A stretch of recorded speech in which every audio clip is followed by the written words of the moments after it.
கன்னியாகுமரி மாவட்டம் திருப்பரப்பு அருவியில் 6 நாட்களுக்கு பிறகு மீண்டும் குளிக்க அனுமதி அளிக்கப்பட்டுள்ளது. இது தொடர்பான தகவல்களை செய்தியாளர் பீட்டர் ஜெரால்டிடம் கேட்டு பெறலாம். பீட்டர் ஜெரால்ட், தற்போது திருப்பரப்பு அருவிக்கான நீர்வரத்து எந்த அளவுக்கு இருக்கு மற்றும் சுற்றுலா பயணிகளின் வருகை இருக்கா? விவரம் என்ன?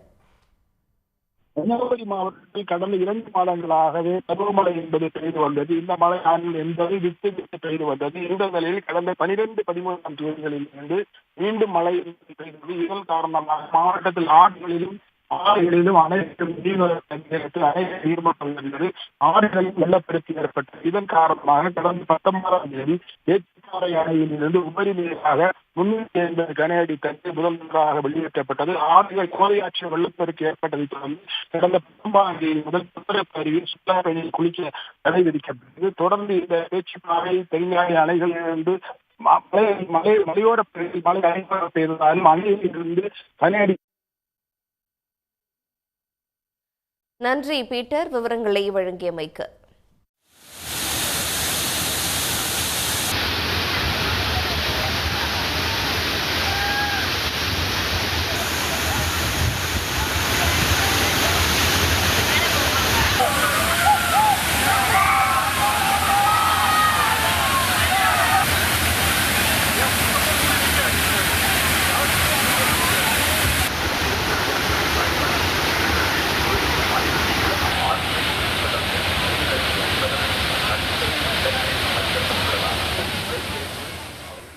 உடனுக்குடன் செய்திகளை தெரிந்து கொள்ள சன் நியூஸ் பெல் ஐகானை கிளிக் பண்ணுங்க.